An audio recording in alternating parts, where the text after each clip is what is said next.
जादुई कुत्ते की कहानी। एक गांव के पास एक छोटी सी पहाड़ी थी जिसे लोग जादू की पहाड़ी कहते थे। उस पहाड़ी के नीचे एक प्यारी सी कुतिया रहती थी जिसका नाम था शिरो। शिरो बाकी कुत्तों की तरह आम नहीं थी। उसके पास एक अनोखी शक्ति थी। वह लोगों के दिल की बात समझ सकती थी और अपनी पूंछ हिलाकर उनका दुख दूर कर सकती थी। गांव के लोग जब भी परेशान होते शिरो के पास आते। शिरो उनकी आंखों में देखती और समझ जाती कि वे क्या महसूस कर रहे हैं। फिर वह अपनी जादुई पूंछ हिलाती और लोग अपने आप हल्का महसूस करने लगते। एक दिन गांव में एक लड़का आर्यन बहुत उदास होकर पहाड़ी पर आया। उसका सबसे अच्छा दोस्त किसी और गांव चला गया था और वह अकेला महसूस कर रहा था।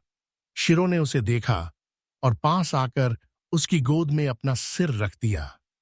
आर्यन ने उसे प्यार से सहलाया और कहा, काश तुम बोल पाती। तभी कुछ जादुई हुआ। शिरो ने पहली बार बोलते हुए कहा, दोस्ती हमेशा दिल में रहती है, दूरियां उसे खत्म नहीं कर सकती। आर्यन हैरान रह गया। शिरो ने मुस्कुराते हुए कहा, तुम्हारे दोस्त को तुम्हारी याद आएगी जैसे तुम्हें उसकी आ रही है, लेकिन जब भी तुम खुश रहोगे वो भी दूर से खुश रहेगा। आर्यन का दिल हल्का हो गया। वह शिरो को धन्यवाद देकर घर लौट आया।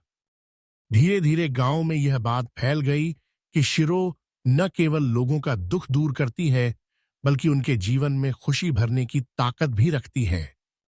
शिरो की जादुई कहानियां दूर दूर तक मशहूर हो गईं, लेकिन उसने हमेशा वही किया जो उसे सबसे अच्छा लगता था, लोगों को खुश करना।